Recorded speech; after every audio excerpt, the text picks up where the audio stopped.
और चलिए इस खास मुद्दे पर चर्चा के लिए खास मेहमान हमारे साथ जुड़ चुके हैं। सबसे पहले इनसे रूबरू करा दे आपको। हमारे साथ है कांग्रेस नेता राजेंद्र आर्य जी, विशेष जानकार एकलव्य सिंह जी भी हमारे साथ है और साथ ही हमारे साथ हैं संवाददाता नवीन शर्मा जी भी। बहुत स्वागत है आप सभी का बिग फाइट लाइव। नवीन, आपसे ही शुरुआत करते हैं। बेहद अहम है, जिस तरह से ट्रांसप्लांट की जब खबरें आती बहुत अच्छा लगता है कि चलो किसी को जीवन मिला, जीवन दान मिला, लेकिन अब जब ये एनओसी को लेकर, फर्जीवाड़ा ऑर्गन ट्रांसप्लांट को लेकर जब मामला सामने आया, एसीबी जिस तरह से जांच के दायरे में बहुत सारे ऐसे लोग आ रहे हैं, अभी सबसे अहम खुलासा क्या हुआ है, जांच किस ओर आगे बढ़ रही है, पहले तो आपसे ये जानना चाहिए। जब एसीबी ने कार्रवाई की तो एक चौंकाने वाला खुलासा हुआ है। गौरव सिंह ने एसीबी के सामने कबूल किया है कि ऐसे कई हॉस्पिटल हैं जिनको मैं एनओसी देता हूं। इटर्नल हॉस्पिटल से अनिल जोशी हैं जिनको एसीबी ने गिरफ्तार कर लिया है, वो उनको एनओसी देते थे। महात्मा गांधी हॉस्पिटल से किशोर नाम का एक व्यक्ति है, वो एनओसी उसको भी देता था। अब किशोर की गिरफ्तारी होना बाकी है। निम्स हॉस्पिटल से राजू और नारायण हॉस्पिटल से एक निधि है, उसको ये एनओसी जारी करता था। इसके अंदर जो राजू, किशोर और जो निधि, इनकी अभी गिरफ्तारी होना बाकी है। एक जो गौरव है उसने कबूल किया है, श्वेता। बिल्कुल। और जो ये पूरा नजर भी आ रहा है, हमने ये दिखाया भी कि ये सबूत पूरे फर्स्ट इंडिया के पास है और इसमें बातचीत का भी पूरा ब्यौरा है, जिससे साफ होता है, यानी नकार तो आप सकते नहीं कि आप इसमें सम्मिलित नहीं थे, और यही वजह थी कि इन्होंने स्वीकार कर लिया है। लेकिन इसमें बार बार जिक्र हो रहा है साहब का। अब सवाल उठता है कि ये साहब कौन है? साहब को बताना है, साहब के पास डॉक्यूमेंट रखवा दो, साहब के पास पैसे रखवा दो। तो ये तो तय है कि ये एक बड़ा गिरोह है, बड़े नाम है जो इसमें शामिल हैं, और एसीबी को भी कड़ी मशक्कत करनी पड़ेगी उन तक पहुंचने में। देखिए, बिल्कुल इसके अंदर भी सांप का जिक्र का एसीबी ने अभी तक खुलासा नहीं किया, लेकिन जो तीनों आरोपी हैं वो अभी एसीबी के रिमांड पर चल रहे हैं। और आज की अपडेट बताऊं, इस पूरे मामले के अंदर एसीबी ने जो फोर्टिस अस्पताल है उससे तकरीबन 200 फाइलों को जब्त किया है। जिन लोगों का ट्रांसप्लांट हुआ है वो 200 लोग ऐसे हैं, 200 फाइलों को जब्त किया। एसीबी उनकी स्क्रूटनी करके और ये पता लगाने का प्रयास करेगी क्योंकि इनको जो डोनेट किया है वो डोनेट करने वाले वो सगे संबंधी है या फिर और किसी की भी इस पूरे मामले में भूमिका संदिग्ध है। साथ ही जो आपको बताऊं, इसके अंदर जो ESCC अस्पताल का जो कोऑर्डिनेटर था अनिल जोशी, उसने भी ये कबूल किया है कि मैं पर एनओसी के 70,000 रुपए जो गौरव सिंह है उसको देता था, और जो गौरव सिंह है वो 35,000 रुपए लेता था और 35,000 रुपए पर एनओसी के मैं रखता था। ये सब चीजें एसीबी की जो ट्रांसक्रिप्ट और FIR है उसके अंदर ये सब चीजें शामिल है। जी बिल्कुल। राजेंद्र आर्य जी, इस पूरी कार्रवाई को कैसे देखेंगे, क्या कहेंगे? क्योंकि अब जांच के दायरे में है कि ये खेल चल कब से रहा था, किसकी सहभागिता यहाँ पर रही है, क्या कहेंगे इस पर? देखिए श्वेता जी, जहाँ तक चिकित्सा प्रोफेशन है तो निश्चित रूप से ये मानवीय मतलब संवेदनाओं से जुड़ा हुआ है और मानव से जुड़ा हुआ है। तो इसके अंदर इस तरीके की कोई भी चीज़ होती है तो वास्तव में बड़ी दुखद है और उसकी जितनी निंदा की जाए उतना कम है।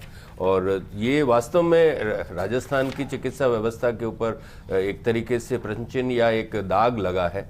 जैसा कि पिछले कई वर्षों से राजस्थान हेल्थ इंफ्रास्ट्रक्चर में पूरे देश के अंदर जिस तरीके से नंबर 1 पर आया और पूरी तरीके से जिस तरीके से हमारे नॉर्थ इंडिया के तमाम बड़े राज्य, चाहे उत्तर प्रदेश हो, चाहे मध्य प्रदेश हो, चाहे हरियाणा हो, ये तमाम लोग वहां पर राजस्थान में, और आपको पता को SMS की OPD में मैक्सिमम बाहर के जो प्रदेशों के मरीज हैं वो आते हैं। तो ये वास्तव में चिंताजनक है। और इसमें जिस तरीके से एसीबी ने जो कार्रवाई की है, उस एसीबी की कार्रवाई को बिल्कुल निश्चित रूप से ये तो तय बात है कि एक सहायक प्रशासनिक अधिकारी के स्तर पे तो इतने बड़े फैसले नहीं हुए होंगे। तो ये जो भी चीजें हैं उन चीजों को नियंत्रित किया जाना चाहिए। ऊपर के लेवल पे किस लेवल पर किस चीज को कौन कंट्रोल कर रहा था, यहां तक एसीबी को पहुंचना चाहिए। और जहां तक रही बात बड़े अस्पतालों की, तो निश्चित रूप से शहर के 2 बड़े अस्पतालों का जिनका की जिक्र आया है इसमें, चाहे फोर्टिस हो चाहे ESCC हो, इन दोनों अस्पतालों पे भी, और आपने देखा होगा पिछले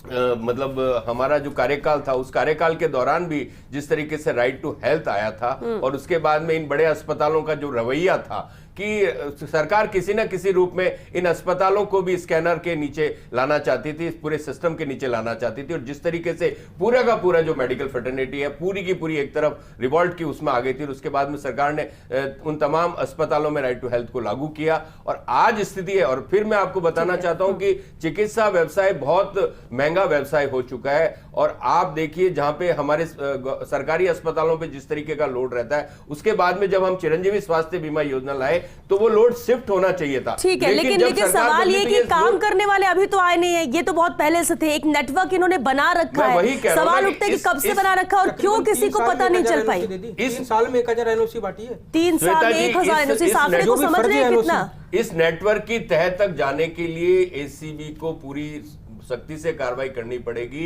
और जो लोग भी इसमें सम्मिलित हैं, आप इन तमाम मामलों पे प्रश्न नहीं लगा सकते, क्योंकि राजस्थान जिस तरीके से कैडर ट्रांसप्लांट का हुआ, ठीक है राजेंद्र जी, ठीक है हम बात आपने की, लेकिन एकलव्य सिंह जी 3 साल में 1000 से ज्यादा फर्जी एनओसी जारी की गई। बड़ी बात है, इसका इंटरनेशनल कनेक्शन है। 60% जहां पर रिसीवर की बात की जा रही है इंटरनेशनल, यानी भारत से बाहर के विदेशी है, तो 40% वो डोनर भी हैं। तो ये कौन डील करता था, कितनी रकम में डील की जाती थी? यहां पे तो अंगदान की बात की जा रही है, लेकिन यहां तो खरीदार बैठे हुए हैं, बेचने खरीदने वाले लोग बैठे हुए हैं, एक बड़ा नेटवर्क चला रहे हैं, किसी को इसकी जानकारी नहीं है। अगर एसीबी इसकी परतें नहीं खोलती तो देखिए श्वेता जी, सबसे पहले तो मैं आपको बताऊं कि जो ऑर्गन ट्रांसप्लांट या अंगदान एक ऐसा विषय है जिसको कि चिकित्सकों और विषय विशेषज्ञों के अलावा सिर्फ वो इंसान समझ सकता है जो कि स्वयं या उसके परिवार में कोई इस पीड़ा से गुजरा हो। मैं आपको छोटे से 2 निजी अनुभव बताता हूं, जिससे कि इस जो हम डिबेट कर रहे हैं उसके लिए भी कुछ इंसाइट मिलेगी। आज से लगभग 10 वर्ष पहले मेरे ससुर जी का रीनल यानी कि किडनी ट्रांसप्लांट हुआ था, और उस समय जो राजस्थान की स्थिति थी, मैं लगभग 2-3 महीने में जब उनका किडनी फेलियर हुआ तो हमें समझ में आ गया कि राजस्थान में उनका किडनी ट्रांसप्लांट कराना लगभग अपनी मौत को दावत देने के बराबर होगा, जो यहाँ पे स्थितियाँ थी। उसके अलावा उसके बाद हमने लगभग भारत में सब बड़े बड़े शहरों में बड़े बड़े अस्पतालों में बड़े बड़े डॉक्टरों से मिलने के बाद भी यही समझा, जैसे मैं नाम नहीं लूँगा, परंतु दिल्ली और बॉम्बे के बड़े बड़े प्राइवेट हॉस्पिटल्स में भी जाते थे तो हमें समझ में आता था कि कहीं पे महीने के 2 ऑपरेशन हो जाते हैं, कहीं 4 ऑपरेशन हो जाते हैं। फाइनली हम गुजरात में एक IKDRC करके है, जिसको हम कहते हैं India institute of kidney research and development centre, जहाँ पे कि फाइनली हमने देखा कि वो करीब लगभग 80% जो है वो ट्रस्ट से ओन किया हुआ है और 20% सिविल हॉस्पिटल ओन करता है। उसमें एक एक डॉक्टर के हाथ से 1000 1500 ऑपरेशन करे गए थे। वहाँ पे आप जाके देखते तो आपको मतलब जाते ही वहाँ पे समझ में आ गया कि यहाँ पे बिजनेस और व्यवसाय का कोई एंगल ही नहीं है। और फाइनली हमारा वहाँ पे मेरे फादर इन लॉ का वहाँ पे ऑपरेशन हुआ एंड सक्सेसफुल रहा, और सब कुछ तब आज तक अच्छा ही चल रहा है, मैं कहूँगा।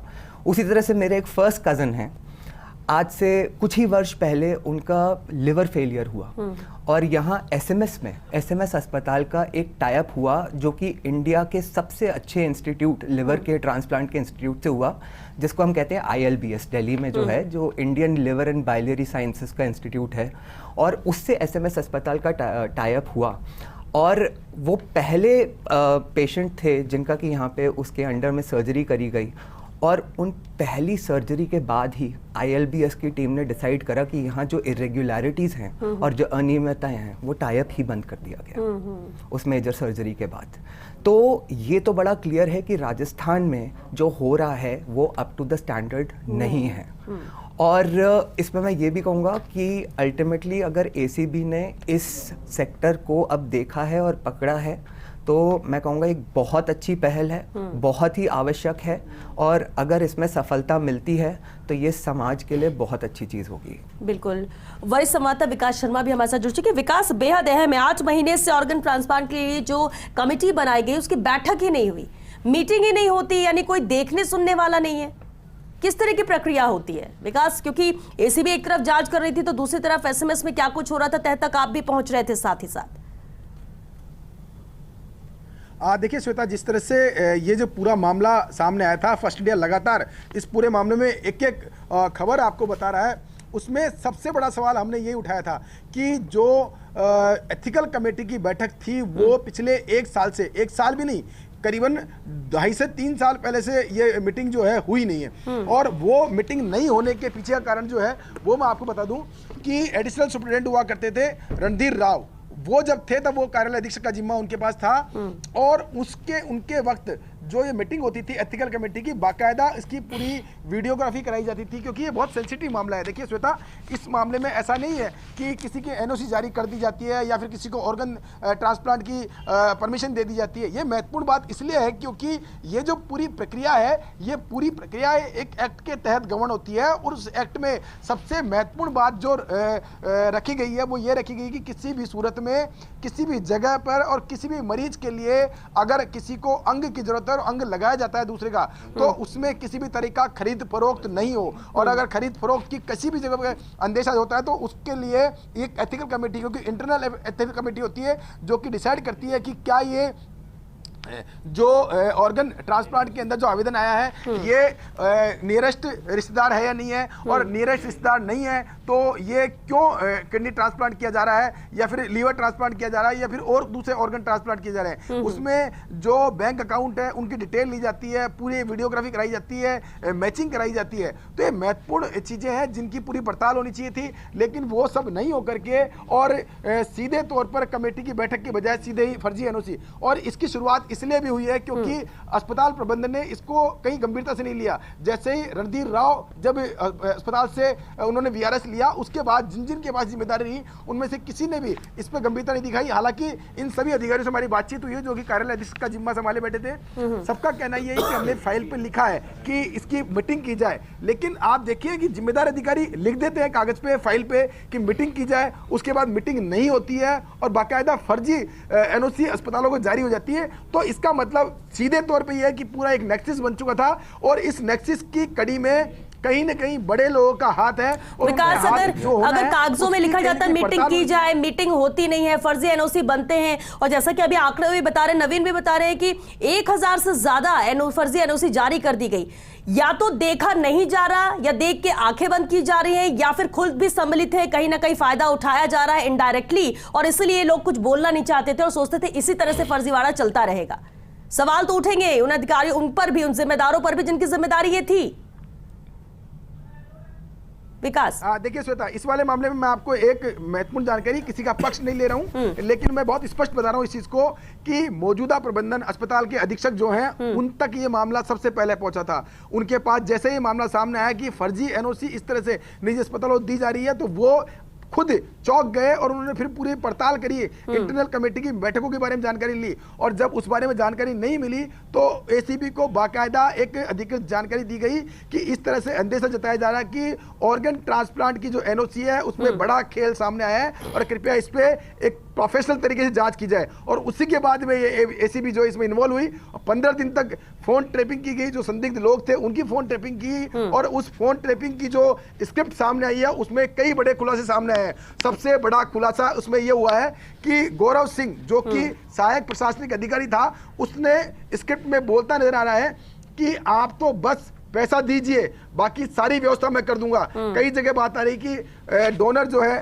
जो उसकी फोटो नहीं है, उसका एम्बेसी से क्लियरेंस नहीं है, उसके अलावा उसके कई डॉक्यूमेंट वेरिफिकेशन नहीं है, उसके बावजूद वो एक कहता नजर आ रहा है कि आप तो बस पैसों की व्यवस्था कीजिए और मैं सब कुछ करा दूंगा। और कोड वर्ड में बात होती है 3 से 4 की व्यवस्था करनी पड़ेगी, 6 तक मांगना पड़ेगा, हमको आगे भी देना पड़ता है। तो ये जो स्क्रिप्ट सामने आई है, जो बातचीत सामने आई है, इसमें निश्चित डिस्कशन भी ऐसा विकास कि अगर बोल रहे 4 में डील डन कर दो, तो बोलते अगर हम 4 में करेंगे तो हमारे पास क्या बचेगा, एक काम करो उनसे 6 मांग लो ताकि हमारे पास भी बचे। तो ये जो किया जा रहा था विकास, बेहद अहम पॉइंट है ये।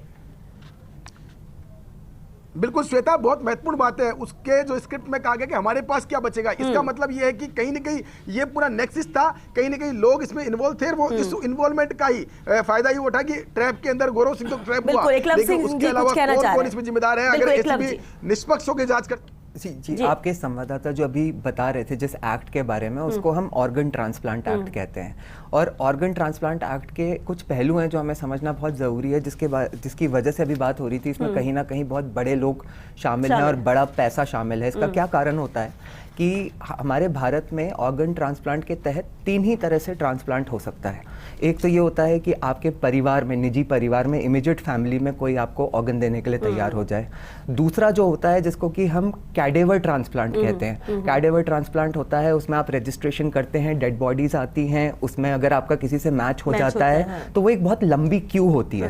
थर्ड जो प्रोसेस है वो स्वैप ट्रांसप्लांट का होता है, जिसमें भी बहुत ज़्यादा समय लगता है, जिसमें बेसिकली ये होता है कि आज अगर मुझे कोई ऑर्गन चाहिए तो और मेरी फैमिली में कोई सक्षम नहीं है तो मेरी फैमिली का कोई किसी को डोनेट करेगा और उसकी फैमिली का कोई मुझे डोनेट करेगा। तो ये तीनों ही स्थितियां ऐसी होती हैं जिसमें समय लगता है। तो जब समय लगता है तो बड़े लोग देखते हैं कि अगर पैसे से हम इस प्रोसेस को एक्सपेडाइट कर सकते हैं और जल्दी ले सकते हैं और यही इसका स्कोप बनता है। तो मैं मेरी समझ में श्वेता जी ऐसा है कि हमें ऑर्गन ट्रांसप्लांट एक्ट को भी काफी समय हो चुका है, उसको भी री एग्जामिन करना चाहिए कि इसमें और कड़ाई कैसे आए और इस तरह की चीजें जो अनियमितताएं हैं उससे हम कैसे बच सकें। सजा भी सख्त हो, वो भी इसमें ऐड ऑन करना चाहिए। विकास, कुछ आप कहना चाह रहे थे?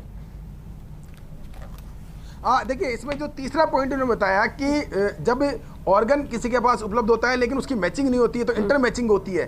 ये इंटर मैचिंग का जो खेल है इसमें भी बहुत पेच है। अगर आप इस पूरी प्रक्रिया में अगर किसी मरीज को पता है कि सामने वाले मरीज के पास इस ग्रुप का ऑर्गन है और हमको इस ऑर्गन की जरूरत है, उसको इस ऑर्गन की जरूरत है, तो इनके बीच में समन्वय स्थापित करने के लिए भी पैसा मांगा जाता था और उसी की स्क्रिप्ट के अंदर उसकी भी जानकारी है। उसमें लिखा गया है कि उसकी आपस में इंटरलिंक किया जाएगा। तो उसकी मतलब कुल मिला के बात करें तो चाहे अंग दान करने जो माफ कीजिएगा अंगों के लिए जो नियत प्रक्रिया है उस प्रक्रिया को ध्वस्त करना हो, चाहे वो एनओसी नहीं देने की बात हो, चाहे वो 2 परिवारों को मिला करके ऑर्गन डोनेशन का जो पूरा स्क्रिप्ट है वो तैयार किया, सभी चीजों में पैसे का लेन देन हो रहा था। और इस एक्ट में सबसे महत्वपूर्ण बात हमारे जो दर्शकों जो हमारे जो साथी उन्होंने बताया किस तरह से कि इसमें सबसे महत्वपूर्ण बात इस बात को लगी, चाहे पूरी प्रक्रिया में कुछ भी हो लेकिन पैसे का लेन देन नहीं होना चाहिए। इसीलिए सोटो, नोटो, उसके साथ में और कई एजेंसियां बनाई गई है जो कि पूरी